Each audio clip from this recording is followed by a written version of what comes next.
നമ്മൾ സടകുടഞ്ഞ് എഴുന്നേക്കേണ്ട സമയമായിരിക്കുന്നു. ഒരു കണക്കിന് പറഞ്ഞാൽ വൈകി എന്ന് തന്നെ പറയാം. എന്നാലും പെട്ടെന്നൊരു ബന്ധം നടത്തുമ്പോ ഈ പൊതുജനങ്ങൾ അതിനെ പൊതുജനങ്ങളുടെ കാര്യം കാണാ. മാനങ്കരയിൽ മാത്രമായിട്ടൊരു ബന്ധം നടത്തുമ്പോ എന്താ കുഴപ്പം? RDPയുടെ ഭാഗത്തുനിന്ന് എന്തെങ്കിലും ഒരു ഒച്ചയും ബഹളവും ഇപ്പൊ ഉണ്ടാക്കിയേ പറ്റൂ. അതെ, അതുകൊണ്ട് വരുന്ന 3-ാം തീയതി നമ്മൾ ബന്ദ് പ്രഖ്യാപിക്കുന്നു. അതെ, മറ്റേ 3-ാം തീയതി എന്താ ആഴ്ച? വെള്ളിയാഴ്ച ആണല്ലോ.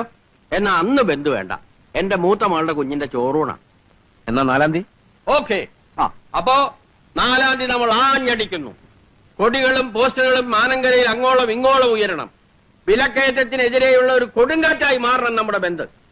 ജനജീവിതം സ്തംഭിക്കണം, പോലീസ് ഞെട്ടണം, സർക്കാർ ആടി ഉലയണം.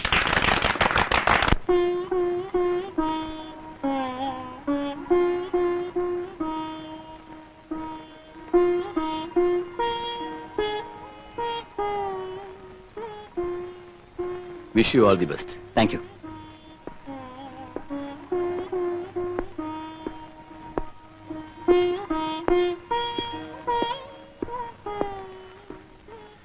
ഇങ്ങനെയൊന്നുമല്ല ഞാൻ വിചാരിച്ചിരുന്നത്. എന്നോട് ഇതൊക്കെ ഇനിയും പറയണോ?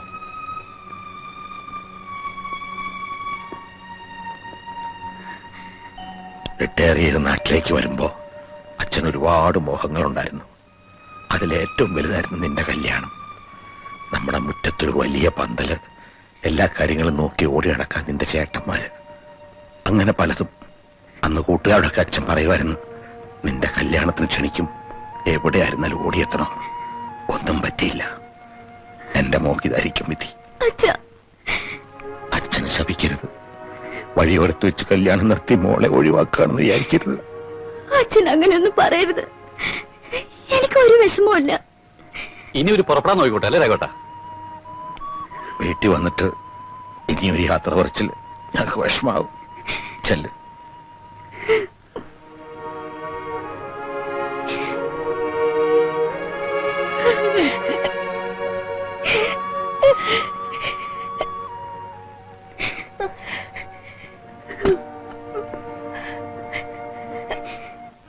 പുതിയ സ്ഥലത്ത് ജോയിൻ ചെയ്തതിന് ശേഷം ഒരു ദിവസം ഞങ്ങൾ വരാം. വരുമ്പോ കുറച്ചു ദിവസം അവിടെ താമസിക്കാൻ കൂടി തയ്യാറായിട്ട് വേണം വരാൻ.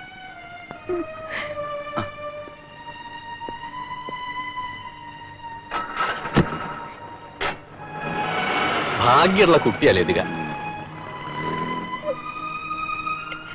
എന്നാലും ഒരു അനാഥ കുട്ടിയെ പോലെ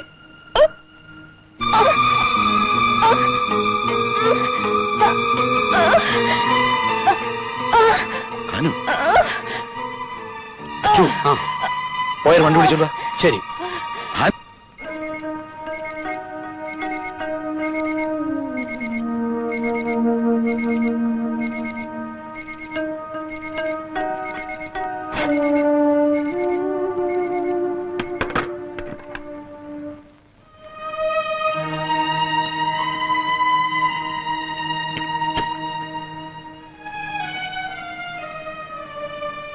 രാഘവേട്ട, ഇങ്ങനെയുള്ള സമയത്താണ് നമുക്ക് ധൈര്യം വേണ്ടത്. ദൈവം നമ്മളെ കൈവിടില്ല. ദൈവം എന്നെ കൈവിട്ടു. രാഘവേട്ട അങ്ങനെയൊന്നും പറയരുത്. ഞങ്ങളൊക്കെ ഇല്ലേ ഇവിടെ. സമാധാനായിട്ടിരിക്കൂ. ഈ ആശുപത്രിയുടെ മെഡിക്കൽ ഷോപ്പിന്റെ കാര്യത്തിൽ നമ്മൾ എന്ത് നിലപാടെടുക്കും? അടപ്പിക്കണം.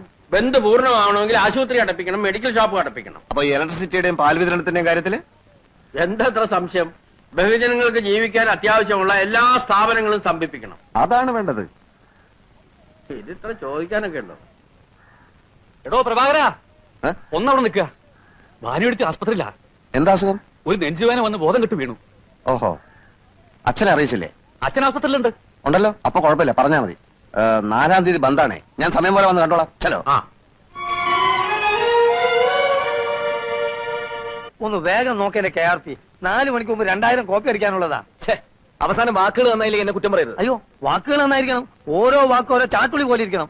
RDPക്കാരന്റെ ആത്മാവ് കിടന്നുരിക്കണം. അപ്പൊ കുറച്ച് സമയം എടുക്കും. മോനെ പ്രകാശ, എന്താ, എന്ത് വേണം? KRP ഇപ്പൊ കാണാൻ പറ്റൂല. ഒരു വിവരം പറയാണ്ടായിരുന്നു. ഒരു വിവരം ഇപ്പൊ പറയാൻ പറ്റില്ല. പോണം മിസ്റ്റർ. ഒരു അത്യാവശ്യ കാര്യം. അതിനേക്കാളും വലിയ അത്യാവശ്യ കാര്യമാണ് ഇപ്പൊ ഇവിടെ നടന്നുകൊണ്ടിരിക്കുന്നത്. RDPയുടെ ബന്ദിനെതിരെ ജനലക്ഷങ്ങൾ ഇളക്കി വിടാനുള്ള നോട്ടീസ് തയ്യാറാക്കിക്കൊണ്ടിരിക്കുകയാണ് KRP. മനസ്സിലായി? അച്ചുവേട്ടന് എന്താ വേണ്ടത്? എനിക്കൊന്നും വേണ്ട. അമ്മ നെഞ്ചുവേനായിട്ട് ആസ്പത്രി കിടക്കുക. സാരല്ല, അമ്മയല്ലേ. KRPയുടെ മറ്റൊരമ്മയുടെ രക്ഷയ്ക്ക് വേണ്ടിയുള്ള പ്രവർത്തനത്തിലാ. ഭാരതം എന്ന നമ്മുടെ എല്ലാവരുടെ അമ്മ, ഭാരതമാതാവ്. ഏത് ആശുപത്രി? KRP സമയം പോണ നോട്ടീസ് എടുത്തു. നിങ്ങളൊന്ന് പോണം മിസ്റ്റർ. നിങ്ങളാണല്ലേ പറഞ്ഞേ? എഴുതൂ. ഇപ്പൊ എവിടെ എത്തി? ഭരണപക്ഷത്തിന്റെ ക്രിയാത്മകമായ പ്രവർത്തനത്തിന് വേണ്ടി അങ്ങനത്തെ വാക്കുകൾ തരട്ടെ.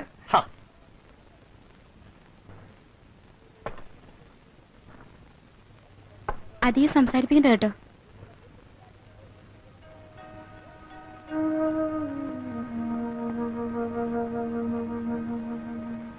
ഇത്തിരി കഞ്ഞിയാ. ഭാനുവെടുത്തേക്ക് ഇപ്പൊ സുഖമുണ്ടെന്ന് ടീച്ചർ വന്ന് പറഞ്ഞു. ഒന്നും കൊടുക്കണ്ടെന്നാ ഡോക്ടർ പറഞ്ഞിരിക്കുന്നത്. ആയിക്കോട്ടെ, കഞ്ഞി രാഘവേട്ടന് കുടിക്കാലോ. ഇപ്പൊ എങ്ങനെയുണ്ട് എടുത്തി? പ്രഭയും പ്രകാശനെയും ഒന്നും കണ്ടില്ലല്ലോ അച്ചു. അത് അവരിത് അറിഞ്ഞിട്ടില്ലല്ലോ. 4 കൂടിയ വഴി വെച്ചിട്ട് പ്രശാന്തനെ കണ്ടു. അവൻ കുട്ടിയല്ലേ, വെറുതെ വിഷമിപ്പിക്കണ്ടെന്ന് കരുതി ഞാനൊന്നും പറഞ്ഞില്ല. ചിലപ്പോ ഈ വിവരം അറിഞ്ഞിട്ട് എല്ലാവരും കൂടി ഇപ്പൊ അങ്ങോട്ട് എത്താനും മതി.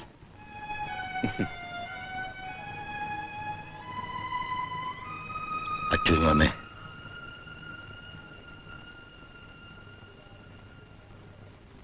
എന്തേ? നീ പ്രഭയം പ്രകാശനെ കണ്ടില്ലേ? ഏയ്, അച്ചു, നിന്നെ ഞാൻ ഇന്നോ ഇന്നലെ കാണാൻ തുടങ്ങിയല്ല. രണ്ടുപേരെ നീ കണ്ടു, നിന്റെ മുഖം കണ്ടറിയാം. എന്താ രാഘവേട്ട ഈ പറയണത്? നേര് പറ, നീ അവരെ കണ്ടില്ലേ? അതല്ലല്ലോ നമ്മുടെ ഇപ്പോഴത്തെ പ്രശ്നം. വെറുതെ ഒന്ന് അറിയാൻ വേണ്ടിട്ടാ.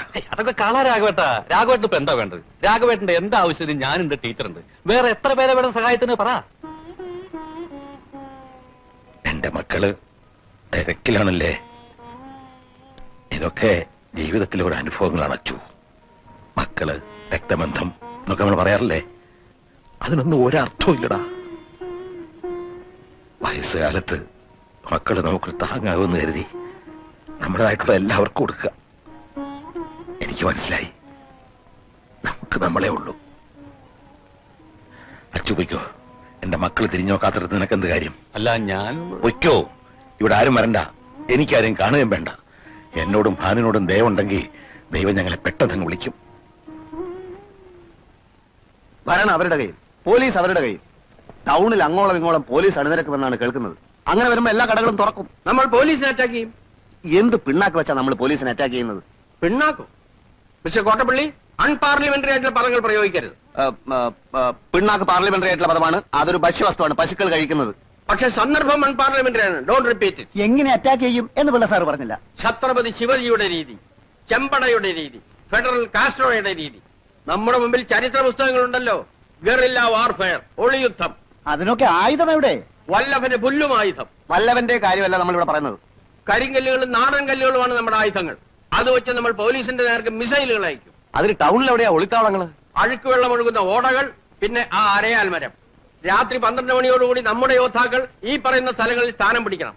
നനച്ചിരിക്കാത്ത നേരത്തായിരിക്കും അറ്റാക്ക്. സംഘർഷവും അരക്ഷിതാവസ്ഥയും സംജാതമായാൽ പിന്നെ ഒറ്റക്കടകളും തുറക്കുകയില്ല.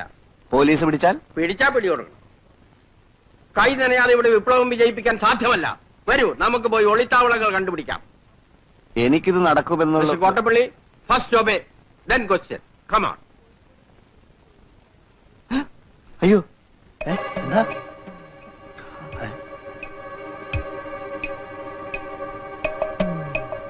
നമ്മൾ സംസാരിക്കുന്ന ഇവന്മാര് കേട്ട് കാണും. കേട്ട് കാണൂ. ഏതായാലും നിന്നിട്ട് കാര്യമില്ല. മുമ്പോട്ട് വെച്ചാൽ മുമ്പോട്ട് തന്നെ. വരൂ. ഈ തെണ്ടികൾ ഇവിടെ ഉണ്ടായിരുന്നു. ഇവരെപ്പോ വീട്ടിനകത്ത് കയറി പറ്റി? അപ്പൊ തനിക്കൊന്ന് കയറി പരിശോധിച്ചുകൂടായിരുന്നു? ആ, എനിക്കറിയൂ. പക്ഷെ നമ്മൾ സംസാരിച്ച് വളരെ പതുക്കിയാ, കേട്ടാൻ വഴിയില്ല. മിസ്റ്റർ പ്രഭാകരൻ, നിങ്ങളുടെ അച്ഛനെവിടെ? അനുജനോട് ചോദിച്ചപ്പോ അറിയില്ല എന്ന് പറഞ്ഞു. എനിക്ക് ചില പ്രധാന കാര്യങ്ങൾ സംസാരിക്കാനുണ്ട്. അച്ഛനെ ഞാൻ പോക്കറ്റിലിട്ട് കൊണ്ടു കിടക്കാറില്ല.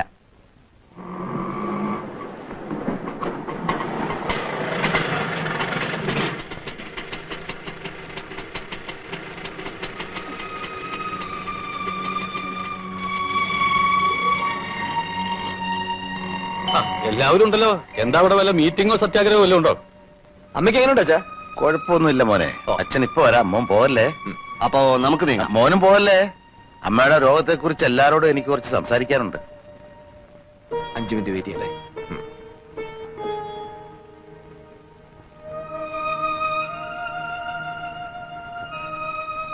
മിസ്റ്റർ രാഘവൻ നായർ, ഞങ്ങൾക്ക് ചില കാര്യങ്ങൾ പറയാനുണ്ട്.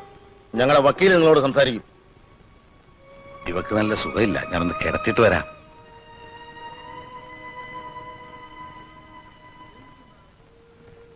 കിടന്നോ? എനിക്ക് ക്ഷീണമൊന്നും തോന്നുന്നില്ലെന്നേ. എന്നാലും ദേഹവാധി ഇളക്കണ്ട.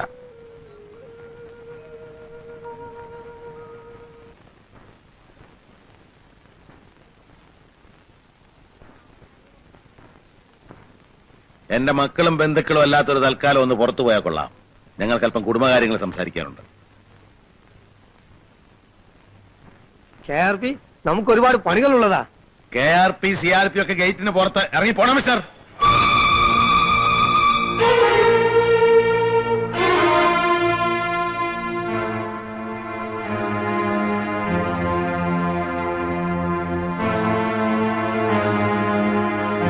ഇവളുടെ ഭാഗത്തിന്റെ കാര്യമല്ലേ നിനക്ക് സംസാരിക്കാനുള്ളത്? അതെ, 1966 അമെന്റ്മെന്റ് പ്രകാരം. അപ്പൊ നിങ്ങൾ വിവരമൊന്നും അറിഞ്ഞില്ലല്ലേ? ഭാനുമതിയുടെ പേരിലുണ്ടായിരുന്ന സ്ഥലം പോയി, ബാങ്കുകാർ ജപ്തി ചെയ്തു. ഇനിയിപ്പൊ നിങ്ങളുടെ വീതം ബാങ്കുകാരോട് എന്ന് ചോദിക്കും, അവര് ചിലപ്പോ തരുമായിരിക്കും. പിന്നെ ഉള്ളത് ഈ വീടാ. വീട് എന്റെ പേരില്ല. ഇത് ഇപ്പൊ വീതം വെക്കാൻ എനിക്ക് മനസ്സില്ല. എന്ന് വെച്ചാൽ മോനെ ആനന്ദ, എന്റെ ഇഷ്ടമില്ലാതെ ഇത് വീതിക്കാൻ നിന്റെ ഈ വക്കീലോ വക്കീലിന്റെ അപ്പനോ വിചാരിച്ചാൽ നടക്കില്ല. എന്റെ മോളെ കെട്ടണമെന്ന് പറഞ്ഞ് ഞാൻ നിന്റെ പിന്നാലെ വന്നു.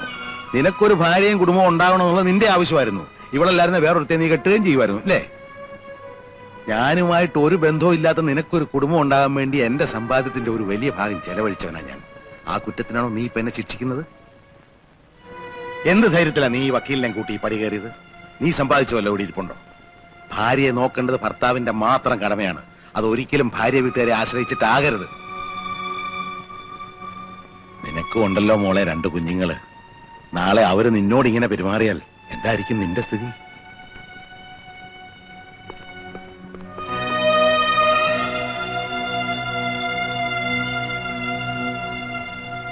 ആ അകത്ത് കിടക്കുന്ന നിങ്ങളുടെ അമ്മയാണ്. നിങ്ങളെ പ്രസവിച്ച് വളർത്തി വലുതാക്കി ഇവിടെ വരെ എത്തിച്ച അമ്മ. ആ അമ്മ ആശുപത്രിയിലാണെന്ന് അറിഞ്ഞിട്ട് ഒന്ന് വന്ന് നോക്കാൻ നിങ്ങൾക്ക് സമയമുണ്ടായോ? അച്ഛനമ്മമാര് മക്കളെ എത്രമാത്രം സ്നേഹിക്കുന്നെന്ന് നിങ്ങൾക്ക് ഇപ്പൊ മനസ്സിലാവില്ല. അത് മനസ്സിലാക്കണമെങ്കിൽ നിങ്ങൾക്ക് മക്കളുണ്ടാവണം. നീ ചോദിച്ചുടനെ അവൾ ആ പറമ്പിന്റെ ആധാരം എടുത്തു തന്നത് എന്നേക്കാ സ്നേഹം അവൾക്ക് നിന്നോടുള്ളത് കൊണ്ടാ. ആ സ്നേഹത്തിന്റെ ഒരു അംശം തിരിച്ചു കൊടുക്കാൻ നിനക്ക് സാധിച്ചോ? രാഷ്ട്രീയവും സാമൂഹ്യ പ്രവർത്തനവും ഒക്കെ നല്ലതാ. അത് നല്ല ആളുകൾ ചെയ്യുമ്പോ. സ്വന്തം അച്ഛനും അമ്മയ്ക്ക് ഒരു നേരത്തെ ഭക്ഷണം കൊടുക്കാൻ കഴിവില്ലാത്ത നീയൊക്കെ എങ്ങനെയാടാ ജനങ്ങളുടെ പട്ടിണി മാറ്റുന്നേ?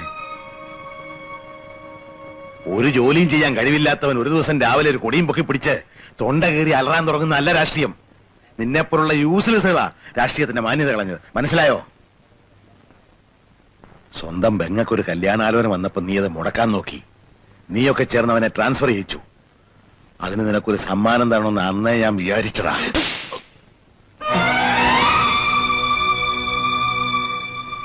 ഏതൊരു ബിസിനസ്സിലും മുതൽ മുടക്കുന്ന ലാഭം കിട്ടണം, അല്ല ബിസിനസ് പൊളിയും. എന്റെ ബിസിനസ് പൊളിഞ്ഞിരിക്കുകയാണ്.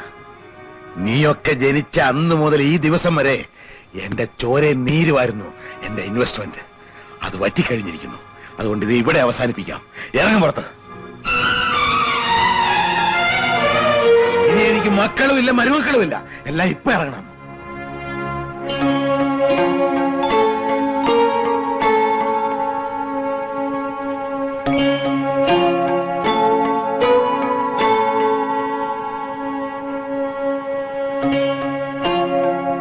ആദ്യം സ്വയം നന്നാകണം, പിന്നെ വീട്, എന്നിട്ട് വേണം നാട് നന്നാക്കാൻ.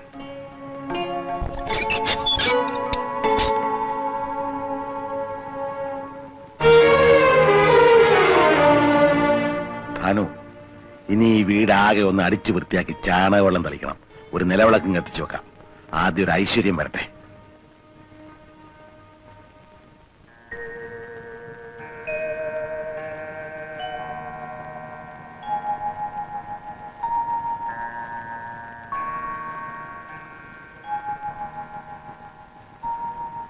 ചോറ് വിളമ്പി വെച്ചിട്ടുണ്ട്.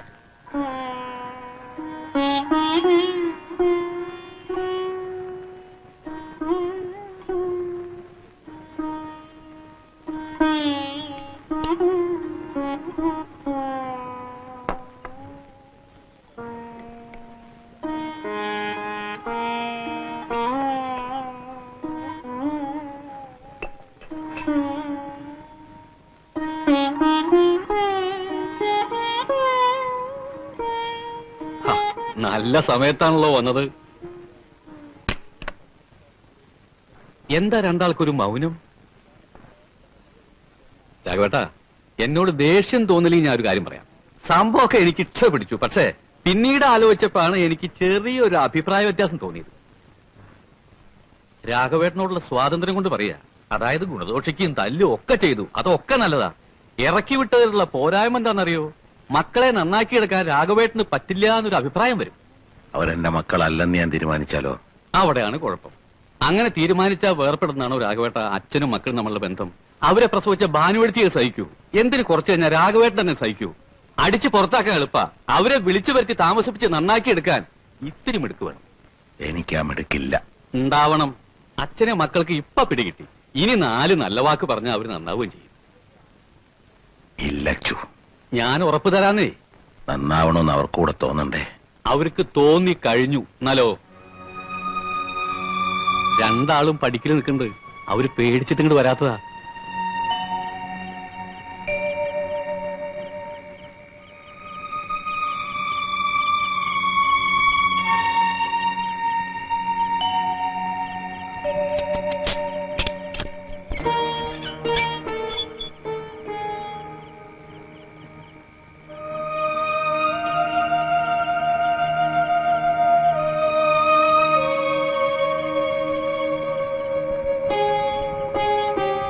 സ്വന്തം വീട്ടിൽ നിന്ന് അടിച്ചിറക്കിയ പിന്നെ രാഷ്ട്രീയക്കാർ വില വയ്ക്കൂ. എല്ലാം പറഞ്ഞിട്ടുണ്ട്. വലതുകാലം വെച്ച് കയറിക്കോ. ഇനിയെങ്കിലും നന്നാവണേ എന്ന് പ്രാർത്ഥിച്ചോണ്ട്.